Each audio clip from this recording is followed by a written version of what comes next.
Hi everyone, it's Margaret Manning here with 60 and Me. Thanks for being here. Hope that all is well. Welcome to a brand new day. This is a new start. Whatever you've got planned, I hope it's something good for you. I'm having my cup of tea first. I've been on a sort of a craving lately for English breakfast tea, and I can't seem to find good English breakfast tea. Short of going to England to Marks and Spencer's or to the local, grocery store. But Tetley's a pretty good choice. So I found this one, which is a Ceylon tea, and it's not really meant for English breakfast, but it's strong. And that's what I like. So I hope that you've got a tea or coffee or something fun for you. I've got a topic today that I think most of you will be interested in, and it's one that you certainly tell me you're interested in about when we get emails from you. But I first of all want to remind you that today's show is sponsored by International Living. Now, International Living is a great company. They're a company that helps people to retire overseas. So they have people in countries all around the world. They're living the real life there. They're coming back with the statistics for the cost of living and healthcare and all the different things that you might be interested in. And they put them together in reports. And if you go up to internationalliving.com/60andme, you'll see what their latest report is. I believe this one is on Europe, 5 places that you can maybe test out your living abroad experience. And it's totally free of charge. You just send your email and they send you an email with a link to the report, no charge at all. And then they have a bunch of other things that you can purchase if you want. But anyway, International Living is a great sponsor for us and we appreciate them very, very much. So the topic today is about friendship.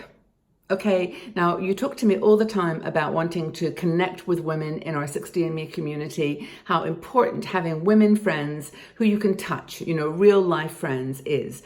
And of course, we've got this virtual community. We have on our website lots of articles that give you some tips and ideas for making new friends, inspirational thoughts about re-energizing and igniting your life so that you get out there. That's number one rule, to get out into the world and meet people.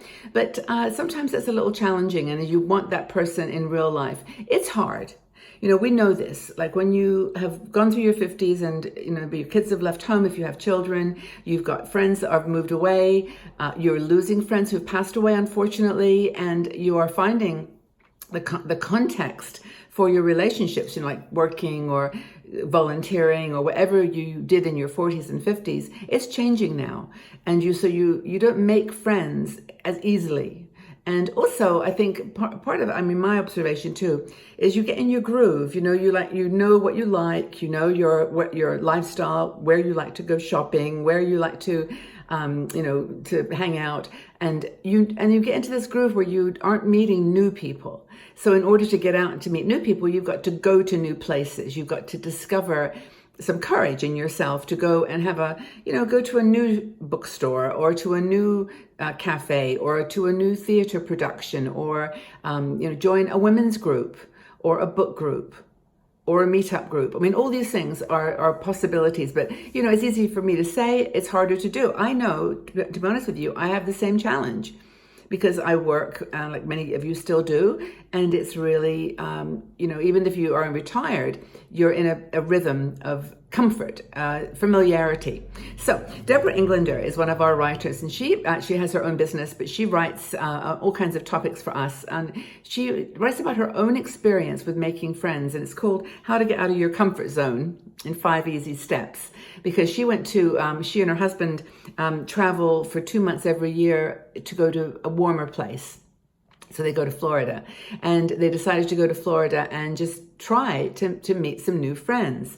And, they were becoming sort of snowbirds. But the first year, she said, they went, it wasn't very welcoming. Like people were set in their ways and they weren't really reaching out. And she just didn't make she says this, make the effort herself. And so she didn't make many good friends.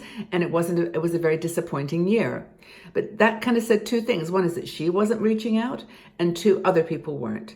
And we know this is challenging because people, especially when you're in a kind of retirement community world, you end up, getting into rhythms. But she went back the second year. And this year she said, everybody told her, don't go to Sarasota. I think it was Sarasota.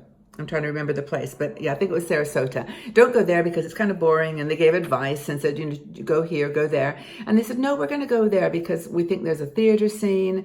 There's things that we want to do. So she, in other words, was starting to hone in on the things that, you know, she knew were going to be familiar and happy places for her.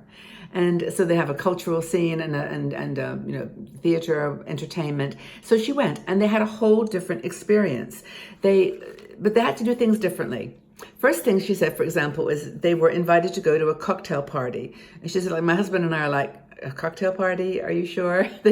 I don't do cocktail parties, but normally they would avoid those kinds of invitations. But they decided, okay, we'll go to the cocktail party. And lo and behold, what happened? Of course, they met some new people. They found a couple that had very similar interests, and they went out and did some things later on, a different occasion. And but the secret here is she was receptive to meeting new people, receptive to trying new things.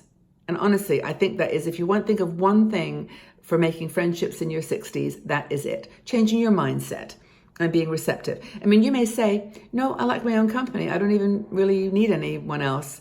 But if you get to the bottom of that sometimes, is a little bit of sensitivity and insecurity and fear of trying new things. So I think it's important that you don't follow that logic and try new stuff now and again. Try new activities. She said that this couple, I think, introduced them to pickleball. I don't know what pickleball is actually, but I'm sure I'll check it out and find out because I'm curious now. You have to be curious. And they started playing pickleball. And she said at first they felt kind of klutzy and they didn't know what they were doing. But hey, everybody was klutzy. Everybody was learning. And maybe there were some experts that did really a good job, but for the most part, they just had fun. And that was her first example of trying some new activity. I mean, even something so simple like swimming. I mean, you don't have to be an expert swimmer to go paddle in the pool and do maybe aqua aerobics. You can take a class, but just do something that has a little spark of interest. Like, what is that? Or maybe try a yoga class or something that's more, suited to your personality, and just do it. Another thing that she said is, don't take everybody's advice. I mean, don't take anybody's advice. I mean, listen, yes, of course, take it all in. But she said that was the one thing that would have held them back from making this friendship, because they were advised not to go to this place they decided to move to, or to spend some time at. And so if you can try to avoid the conversations that go on in other people's minds, their own experience. It's like when you're having children, if you had kids, you remember people would always tell you their story, their horror story of this and that. And, I went to India. It was terrible. I went to India and I loved it. Just ignore all the noise. Don't take everybody else's advice. And the other thing is to decline or accept. If someone invites you to go somewhere that you don't want to go, take that as an opportunity to listen to the little tune inside of you that says, I don't like to go near the water. Honestly, been really nice. But, I have to accept that's my boundary. I don't like the water. I don't like swimming. But I do like tennis, or I do like walking, or I do like, and then think of the positives. It's like downsizing. Don't say no to everything. Just say no. But yes, what is it that you do want to do? And I think that's the secret to making new friends. There are tons of meetup groups all over the world.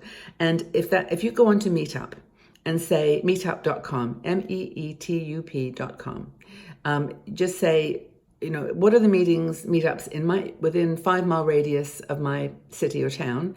You'll be amazed. There's everything from, Pilates to meditation to photography. I started a train group, the people that like to travel on trains. You will find all kinds of things, baking, cake decorating, crafts. There must be something in there that you enjoy, and if there is, then you can go and meet new friends. That's a key thing. So don't be critical of things. Put the boundaries around. No, I don't want to do that, but yes, I do want to do this.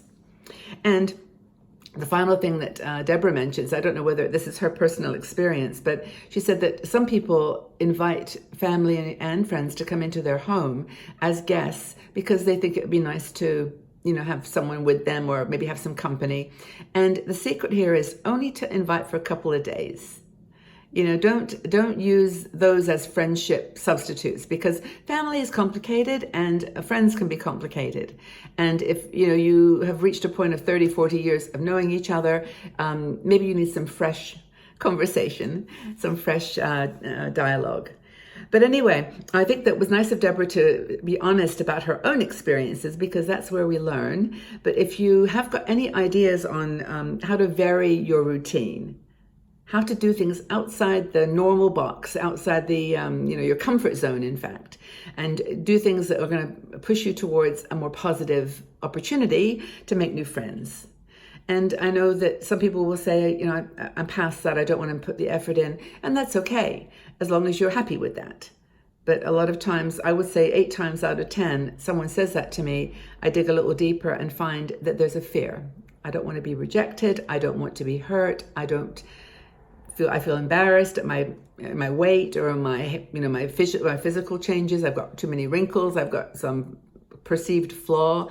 It's all part of your strength. It's part of who you are, what makes you special. So I hope this has been a positive conversation. Go check out Deborah's article. It's quite fun, and maybe you can relate to it. But tell us, what do you do? Have you tried to do something recently outside your comfort zone? Tell us about it. It will be fun to join the chat and conversation, and look forward to reading what you have to say and joining in. But for now, just have a really good day. Go out and maybe meet a new friend, or go somewhere where the possibility exists. And just know that you're very much appreciated here, and we'll speak again very, very soon. Take care for now. Bye-bye.